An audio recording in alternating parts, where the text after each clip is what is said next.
Hello friends, स्वागत है आपका हमारे यूट्यूब चैनल पे। मैं सौरभ और आज हम देखने वाले हैं झारखंड बोर्ड द्वारा जारी क्लास 10th के टर्म 1 का सेट नंबर 1 इंग्लिश का मॉडल क्वेश्चन पेपर है। ये सारे क्वेश्चन जो है आपके एग्ज़ाम्स के लिए इम्पॉर्टेंट रहने वाले हैं, क्योंकि इससे बहुत सारे क्वेश्चन जो हैं टर्म 1 के एग्ज़ाम्स में जो दिसंबर में होने वाला है उसमें भिड़ने वाले हैं। तो आज मैं सेट 1 विद डिटेल देखने वाला हूँ। सेट 1 जो है वो 40 नंबर का क्वेश्चन है, 40 क्वेश्चन है, जिसमें 4 सेक्शन में ये डिवाइड किया हुआ है। Passage, unread passage, letter writing, grammar and book से रिलेटेड क्वेश्चंस। तो चलिए शुरू करते हैं।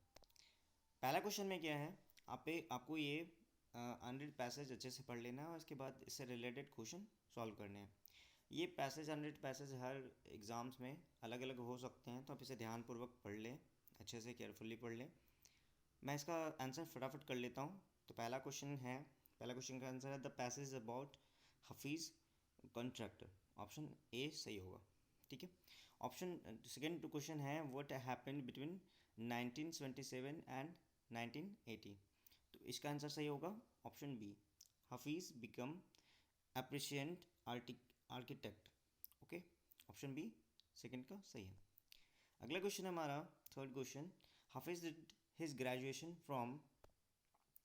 इसका ऑप्शन सही होगा option B, Colombia university New York. Option B सही है आपका। बढ़ते हैं अगले प्रश्न की ओर। अगला प्रश्न हमारा है who are among the 350 employees of Hafeez from from the given option. जिसका सही आंसर हो जाएगा ऑप्शन सी, आर्किटेक्ट्स। ओके। अगला क्वेश्चन है हमारा which of the given option is a synonym of started. तो सिनोनिम का अर्थ होता है पर्यायवाची शब्द जिसका मीनिंग सेम हो। तो स्टार्टेड का यहाँ पे यूज़ किया गया है कमेंस्ड, ऑप्शन बी। जैसे कि आप देख सकते हो कमेंस्ड पैसेज में जी, Hafeez Contractor commenced his career with T. मतलब उसने अपने करियर की शुरुआत टी के साथ की थी। What ever it is what. बढ़ते अगले क्वेश्चन की ओर। अगला भी हमारा जो है एक अनरीड पैसेज है, जिसका भी आंसर फटाफट कर लेते हैं। 6 नंबर क्वेश्चन का आंसर होगा choose the suitable title for the given passage. तो ये पैसेज है नालंदा यूनिवर्सिटी के बारे में, तो ऑप्शन सी सही होगा। अगला क्वेश्चन है ancient Nalanda was known for education.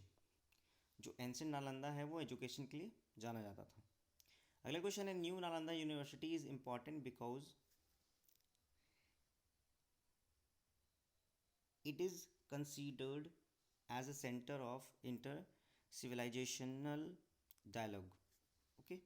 अगला क्वेश्चन है हमारा 9th number, synonym of declared. Declare का सिनोनिम क्या होगा, पर्यायवाची शब्द। तो डिक्लेयर का यहाँ पे होगा आंसर अनाउंस्ड। मतलब डिक्लेयर किया गया या अनाउंस किया गया, दोनों सेम वर्ड है। ठीक है, पर्यायवाची शब्द है। अगला क्वेश्चन है हमारा इस पैसेज से लास्ट क्वेश्चन कि Rajgir Bihar India is famous for world's oldest university, ruins of Nalanda Mahavihara, या इट्स हेरिटेज साइट, या ऑल ऑफ द एबव। तो इसका सही आंसर होगा ऑल ऑफ द एबव। ये सभी चीज़ों के लिए नालंदा राजगीर फेमस है। बढ़ते अगले प्रश्न की ओर। अगला हमारे सामने एक लेटर दिया गया है। इस लेटर को आप अच्छे से पढ़िएगा और फिल इन द ब्लैंक्स, मतलब खाली स्थान को भरोगे। चलिए एक बार पढ़ लेते हैं। Assume yourself as Suman, Sunil. Write a letter to your friend Karan and Kiran, whatever, congratulating him, her, on her, his, मतलब success. Complete the informal letter by choosing suitable given option from 11 to 15. Okay, पहले इसको पढ़ लेते हैं, complete करते चलेंगे हम। रांची, आपको डेट देख लेना है। ठीक है। उसके बाद यहाँ देखना है क्या, आपको लिखना है डियर फ्रेंड के पास। तो ये फॉर्मेट क्या होना चाहिए, फॉर्मेट होना चाहिए डियर का डी आपका कैपिटल हो और नाम का पहला वर्ड कैपिटल हो, लाइक डियर किरण या करण। ओके।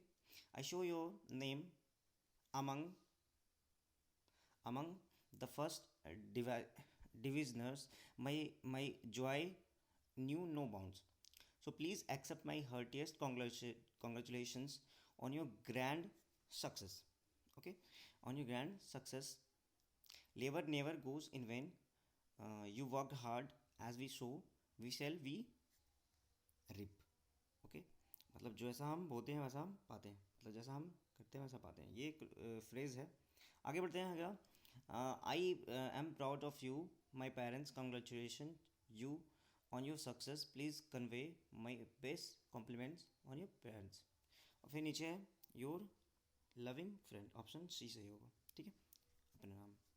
तो इस तरह से लेटर कंप्लीट है। अगला जो हमारा ऑप्शन है वो है ग्रामर सेक्शन से है, देख लेते हैं क्या है। Babies dash when they are hungry, मतलब बच्चे रोते हैं जब वो भूखे होते हैं। तो यहाँ क्या होगा, बेबीज आप देख सकते हो एक प्लूरल वर्ड है, प्लूरल नाउन है, तो उसके साथ हम क्या यूज़ करेंगे, वर्ब वन का यूज़ करेंगे, दैट्स मीन क्राई, ऑप्शन सही होगा।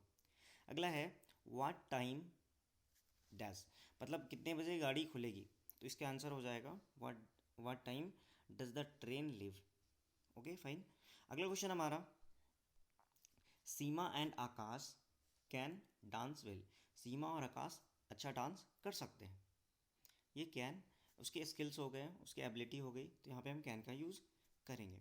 अगला क्वेश्चन है हमारा, डैश गॉड ब्लेस यू, तो जब भी हम किसी को आशीर्वाद देते हैं, ब्लेसिंग्स देते हैं, तो हम वहाँ मे का यूज़ करते हैं, that's mean option number B आपका सही होगा, option number B may.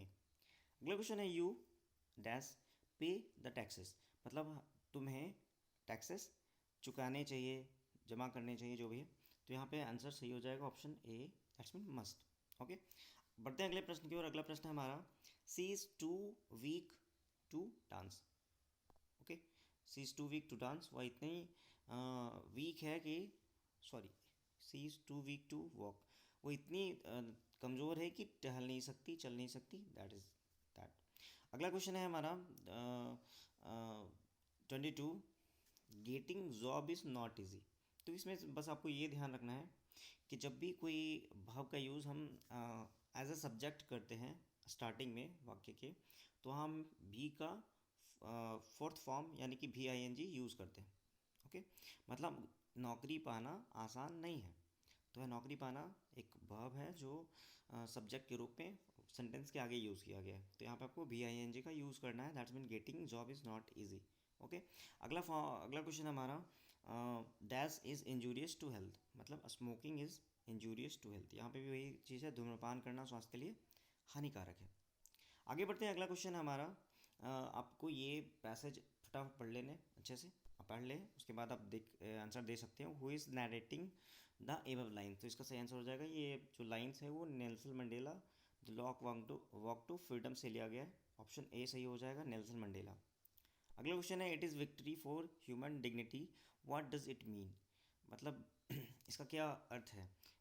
It is of equality, it is of liberty, it is of self respect, या ऑल ऑफ द एबव, तो यहाँ पे ऑल ऑफ द एबव हो जाएगा, क्योंकि यहाँ पे इक्वलिटी की बात की गई है, समानता की, लिबर्टी यानी कि आज़ादी की, और सेल्फ रेस्पेक्ट की भी बात की गई है, तो यहाँ ऑप्शन डी सही हो जाएगा।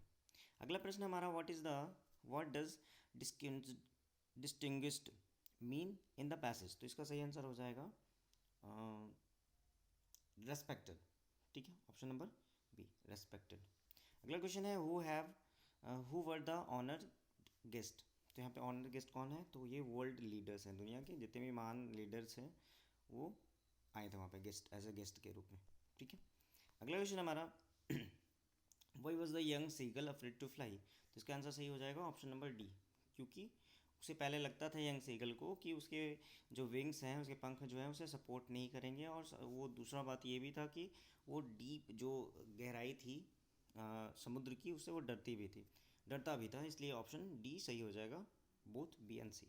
ओके, अगला क्वेश्चन हमारा 29 का, what does Lencho think of the post office employees, मतलब वो पोस्ट ऑफिस के एम्प्लॉयज़ के बारे में क्या सोचता था लैंचो, तो इसका सही आंसर हो जाएगा डिसऑनेस्ट पीपल, क्योंकि आपको पता है कि वो जो एम्प्लॉयज़ हैं उसे कम पैसे देते हैं। अब आप लोग कमेंट करके बताओ कि जो पोस्ट ऑफिस के एम्प्लॉयज़ हैं वो लैंचो को कितने पैसे सेंड करते हैं। ओके, फटाफट बताओ कमेंट करके। अगला क्वेश्चन हमारा, who was Annie's best friend, Annie's best friend कौन है, ऐसा तो उसकी कोई बेस्ट फ्रेंड नहीं है, तो उसने क्या करा, अपने एक डायरी को बेस्ट फ्रेंड बना दिया, that's mean Kitty was her best friend. Okay, अगला क्वेश्चन हमारा, which of the given poem is written by Robert Frost. देखो देख लेते हैं सारा पोएम। यहाँ पे जो है एनिमल्स है, how to tell wild animals है, फायर एंड आइस है, अमांडा है। तो यहाँ पे फायर एंड आइस जो है ये रॉबर्ट फ्रॉस्ट द्वारा लिखी गई है। अगला क्वेश्चन हमारा, एक एक्सट्रैक्ट दिया गया है पोएम से, पढ़ लेते हैं। He should be lurking in shadow sliding through long grass near the water hole where plum deer pass. ये पूछा जा रहा है कि who has written this lines, ये लाइन्स किसके द्वारा लिखी गई है। तो इसका सही आंसर हो जाएगा लेज़ली नॉरिस, यानी कि लेज़ली नॉरिस द्वारा ये पोएम लिखी गई है। Okay, who is he in this lines, इस लाइन में ही कौन है। तो इसका आंसर हो जाएगा टाइगर, टाइगर इस लाइन में ही बोला गया है। अगला क्वेश्चन है, what does plump means. Plump means होता है फैटी, लाइक जैसे डियर नहीं होती मांस, फैटी, लाइक इसका आंसर हो जाएगा क्या, फैट। ओके, अगला क्वेश्चन है, where should he be according to this extract. मतलब इस एक्सट्रैक्ट में ये ही जो है वो कहाँ है, यानी टाइगर कहाँ है, तो टाइगर भी जंगल में। ओके, तो jungle is the right answer. अगला क्वेश्चन है हमारा कि what made the thief come back to Anil. मतलब जो थिप है हरी सिंह, वो वापस क्यों आता है अनिल के पास। तो इसका ऑप्शन होगा Anil's honesty, his guilt feeling या बोथ। तो इसका सही आंसर हो जाएगा बोथ। क्यों, क्योंकि पहला तो वो अनिल के ऑनेस्टी के कारण, और उससे जब बुरा फील होता है, दोषी फील होता है, तब भी वो वापस आ जाता है। तो इसका ऑप्शन सही होगा C, both A and B. Okay, अगला question, what Mrs Pumphrey is responsible for Tricki element because. तो मिसेस पम्फरे जो है ट्रिकी के एलिमेंट के लिए क्यों वो मतलब रिस्पॉन्सिबल है। तो इसका सही आंसर हो जाएगा सी, ओवर फीड हिम। वो उसे बहुत खिलाती थी, इसलिए वो बीमार पड़ गया। ठीक है, अगला क्वेश्चन है, हु इज़ मिसेस पम्फरे। मिसेस पम्फरे कौन थी, तो वो ऑनर ऑफ डॉग थी। डॉग ट्रिकी जो है उसकी ऑनर थी, वो उसकी मिस्ट्रेस थी। ओके, अगला क्वेश्चन है हमारा, what work did the thief do for Anil. Anil के थिप जो है वो क्या करता था। तो वो दोनों काम करता था, उसके लिए टी भी बनाता था मॉर्निंग में, और मार्केट से जो डेली सप्लाईज हैं वो लाया भी करता था। तो ऑप्शन सही हो जाएगा आपका क्या, both B and C, option C. ठीक है, both A and B. Okay fine. अगला क्वेश्चन हमारा last question, who does I refer to in the thief story. तो थिफ स्टोरी में आई जो है वो राइटर है, इस कहानी के ऑथर है, और ऑथर है रस्किन बॉन्ड। हम यहाँ पे हरी सिंह क्यों नहीं ले रहे हैं, क्योंकि हरी सिंह जो है उसका ओरिजिनल नेम नहीं है, वो हर मंथ अपना नाम जो है बदलता है, इसलिए हरी सिंह इसका राइट आंसर नहीं होगा। इसका राइट आंसर होगा रस्किन बॉन्ड। आशा करते हैं कि आपको ये वीडियो पसंद आया हो। आप इसके सारे नोट्स बना लीजिए, अच्छे से याद कर लीजिए, और चैनल को सब्सक्राइब कर लें, अपने फ्रेंड्स के साथ शेयर कर लें, क्योंकि आगे आने वाले समय में मैं और भी वीडियोस बनाने वाला हूँ। Thank you.